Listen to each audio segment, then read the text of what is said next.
Chapter 13. My first impulse is to scramble from the tree, but I'm belted in. Somehow, my fumbling fingers release the buckle and I fall to the ground in a heap, still snarled in my sleeping bag. There's no time for any kind of packing. Fortunately, my backpack and water bottle are already in the bag. I shove in the belt, hoist the bag over my shoulder, and flee. The world has transformed into one flame and smoke. Burning branches crack from trees and fall in showers of sparks at my feet. All I can do is follow the others, the rabbits and deer, and even spot a wild dog pack shooting through the woods. I trust their sense of direction, because their instincts are sharper than mine. But they're much faster, flying through the underbrush so gracefully as my boots catch on roots and fallen tree limbs, that there's no way I can keep a pace with them. The heat is horrible, but worse than the heat is the smoke, which threatens to suffocate me at any moment. I pull the top of my shirt up over my nose, grateful to find it soaked in sweat, and it offers a thin veil of protection, and I run, choking, my bag banging against my back, my face cut with branches that materialised from the grey haze without warning, because I know I'm supposed to run.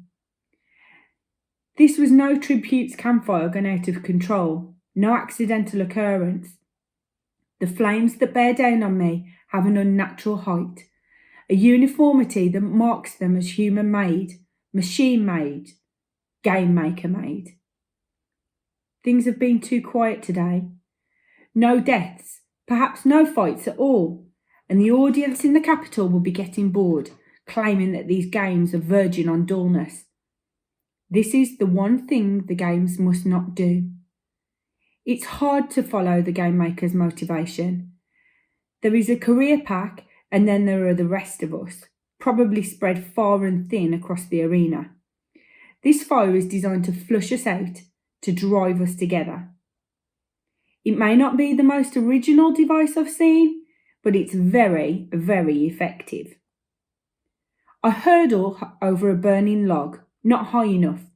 The tail end of my jacket catches on fire and I have to stop to rip it from my body and stamp out the flames, but I don't dare leave the jacket, scorched and smouldering as it is, so I take the risk of shoving it in my sleeping bag, hoping the lack of air will quell what I haven't extinguished. This is all I have, what I carry on my back, and that's little enough to survive with. In a matter of minutes, my throat and nose are burning. The coughing begins soon after my lungs begin to feel as if they are actually being cooked. Discomfort turns to distress until each breath sends a searing pain through my chest. I manage to take cover under a stone outcropping just as the vomiting begins, and I lose my meagre supper and whatever water has remained in my stomach. Crouching on my hands and knees, I retch until there's nothing left to come up. I know I need to keep moving, but I'm trembling and lightheaded now, gasping for air. I allow myself a spoonful of water to rinse my mouth and spit, then take a few swallows from my bottle. You get 1 minute, I tell myself, 1 minute to rest. I take the time to reorder my supplies, wad up the sleeping bag, and messily stuff everything into the backpack. My minute's up. I know it's time to move on, but the smoke has clouded my thoughts. The swift-footed animals that were my compass have left me behind. I know I haven't been in this part of the woods before. There was no sizable rocks like the ones I'm sheltering against on my earlier travels. Where are the game makers driving me? Back to the lake? To a whole new terrain filled with new dangers? I just found a few hours of peace at the pond when this attack began. Would there be any way I could travel parallel to the fire and work my way back there to a source of water at least? The wall of fire must have an end to it, and it won't burn indefinitely. Not because the game makers couldn't keep it fueled, but because, again, that would invite accusation of boredom from the audience. If I could get back behind the fire line, I could avoid beating up with the careers. I've just decided to try and loop back around, although it will require miles of travel away from the inferno and then a very circuitous route back.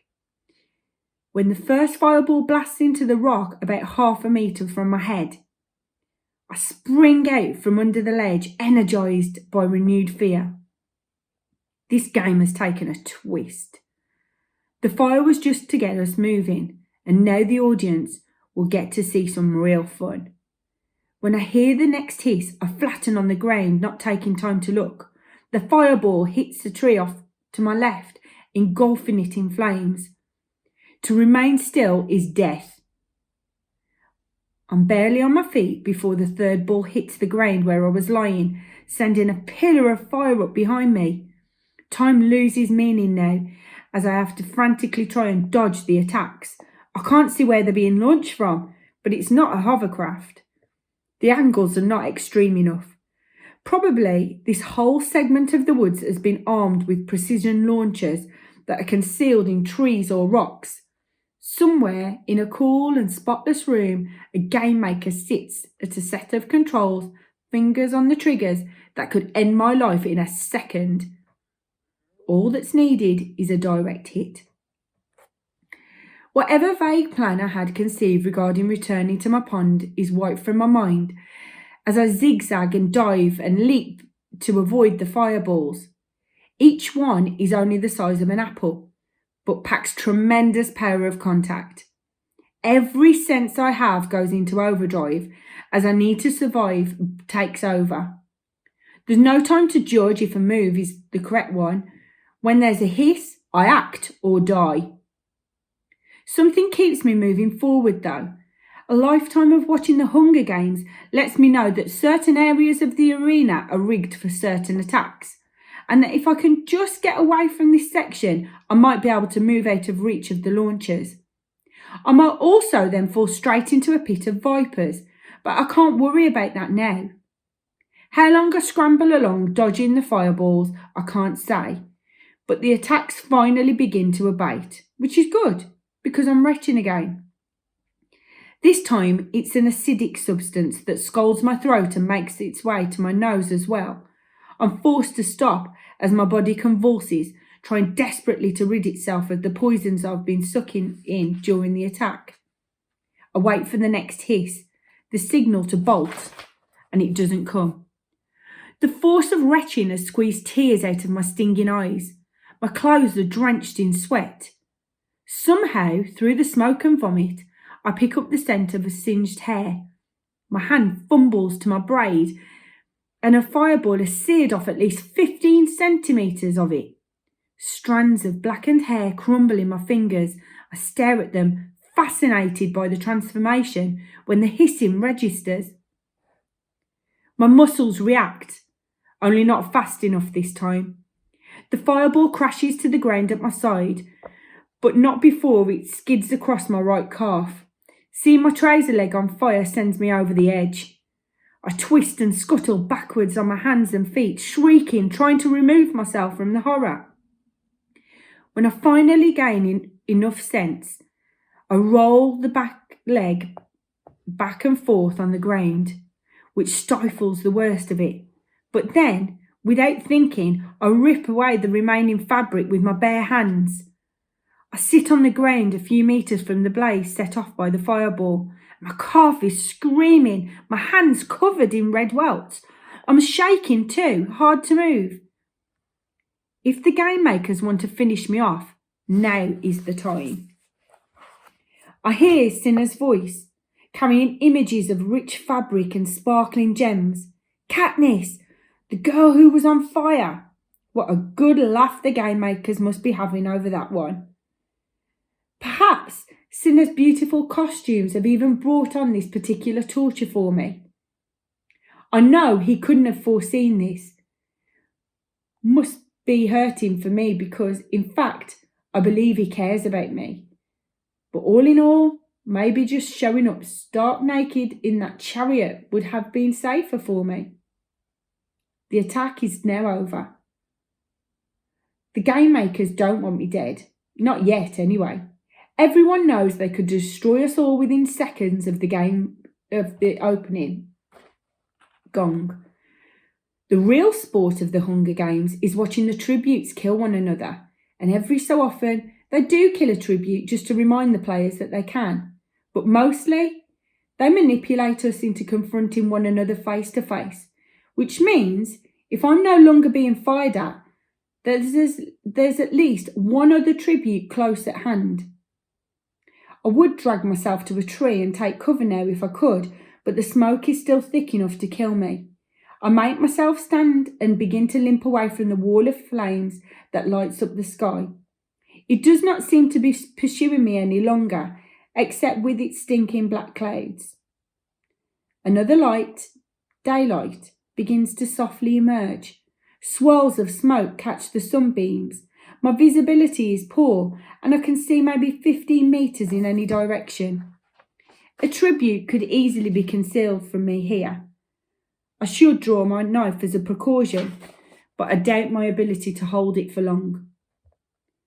The pain in my hands can in no way compete with that in my calf. I hate burns. I've always hated them, even a small one that I got from pulling a pan of bread out of the oven. It's the worst kind of pain to me, but I've never experienced anything like this. I'm so weary, I don't even notice I'm in the pool until I'm ankle deep. It's spring-fed, bubbling up and out of a crevice of some rocks and blissfully cool. I plunge my hands into the shallow water and feel instant relief. Isn't that what my mother always says? The first treatment for a burn is cold water, that it draws out the heat. But she means minor burns. Probably she'd recommend it for my hands, but what of my calf? Although I've not yet had the courage to examine it, I'm guessing that it's an injury in a whole different class. I lie on my stomach at the edge of the pool for a while, dangling my hands in the water, examining the little flames on my fingertips that are beginning to chip off. Good. I've had enough fire for a lifetime. I bathe in the blood and ash from my face. I try to recall all I know about burns. They're common injuries in the seam, where we can cook and heat our homes with coal.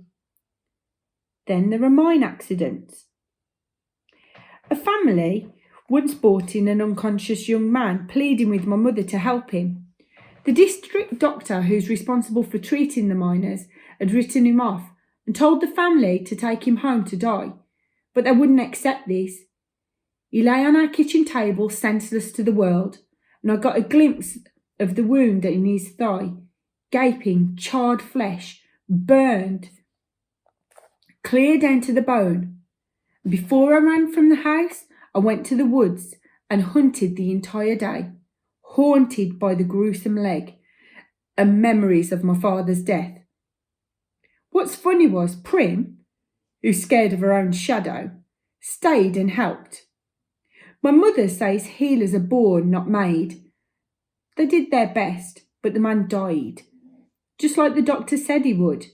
My leg is in need of attention, but I still can't look at it. What if it's as bad as the man's and I can see my bone? Then I remembered my mother saying that if a burn's severe, the victim might not even feel the pain because the nerves would be destroyed. Encouraged by this, I sit up and swing my leg in front of me. I almost faint at the sight of my calf. The flesh is a brilliant red, covered with blisters. I force myself to take deep, slow breaths, feeling quite certain the cameras are on my face.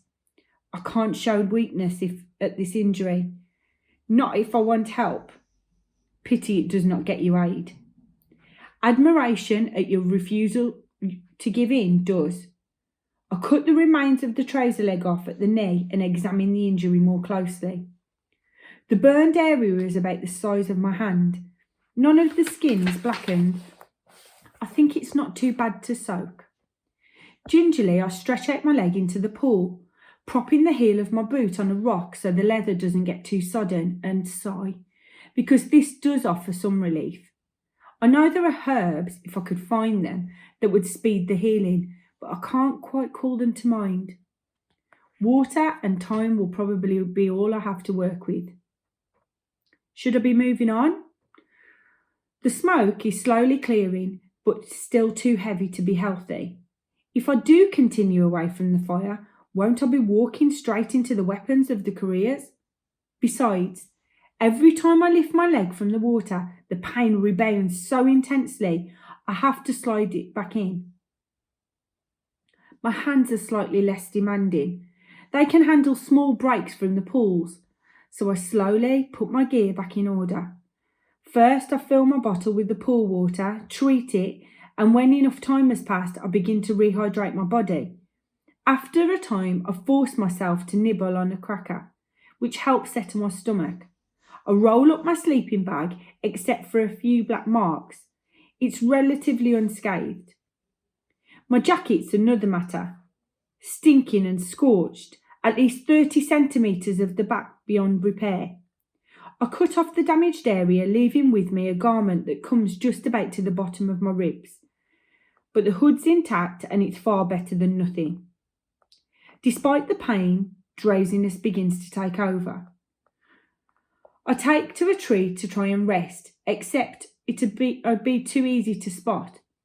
Besides, abandoning my pool seems impossible. I neatly arrange my supplies, even settle my pack on my shoulders, but I can't seem to leave.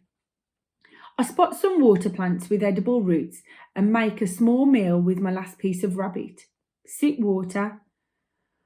Watch the sun make its slow arc across the sky. Where would I go anyway that's any safer than here? I lean back on my pack, overcome by drowsiness.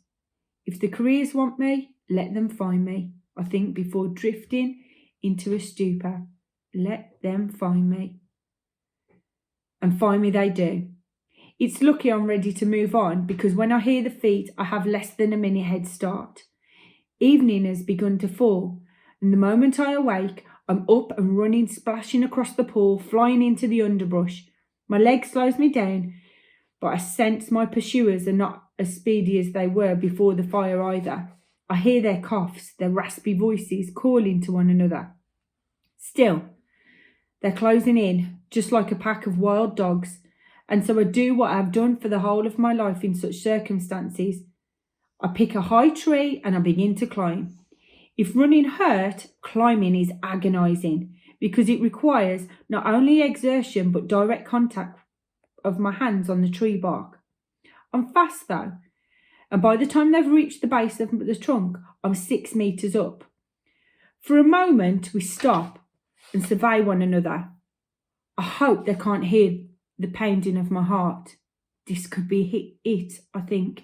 What chance do I have against them? All 6 are there, the 5 careers and Peter, and my only consolation is that they're pretty beat up too. Even so, look at their weapons, look at the faces, grinning and snarling at me, a sure kill above them. It seems pretty hopeless, but then something else registers. They're bigger and stronger than I am, no doubt, but they're also heavier. There's a reason it's me and not Gail who ventures up to pluck the highest fruit or rob the most remote bird's nests. I must weigh at least 20 or 30 kilos less than the smallest career. Now I smile. "How's everything with you?" I call down cheerfully. This takes them aback, but the crowd will love it. "Well enough," says the boy from District 2. "Yourself?"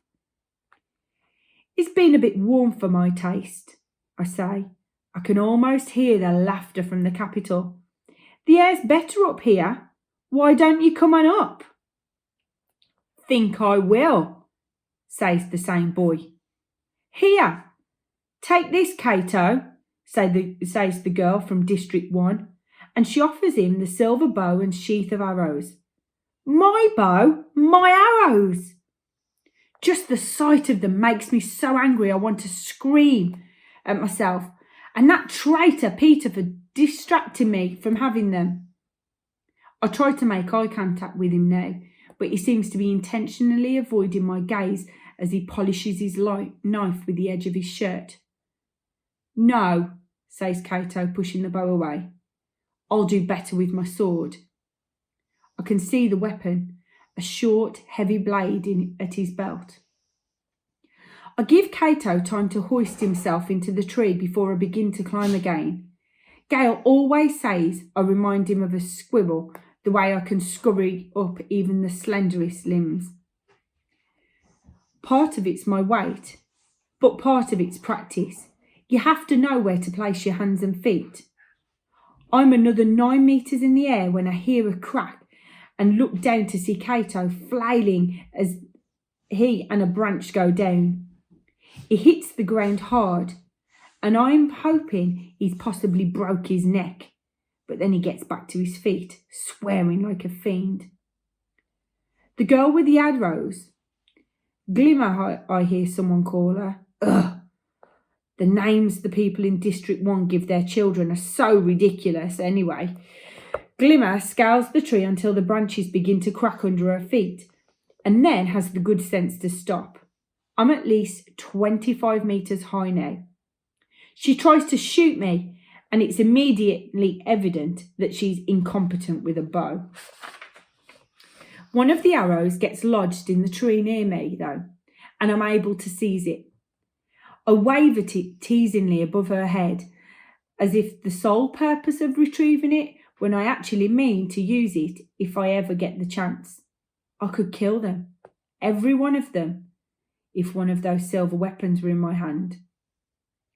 The couriers group on the ground, and I can hear them growling conspiratorially amongst themselves, furious I've made them look foolish. But twilight has arrived and their window of attack on me is closing. Finally, I hear Peter say harshly, "Oh, let her stay up there. It's not like she's going anywhere. We'll deal with her in the morning." Well, he's right about one thing. I'm going nowhere. All the relief from the pool water has gone, leaving me to feel the full potency of my burns. I scoot down to a fork in the tree and clumsily prepare for bed.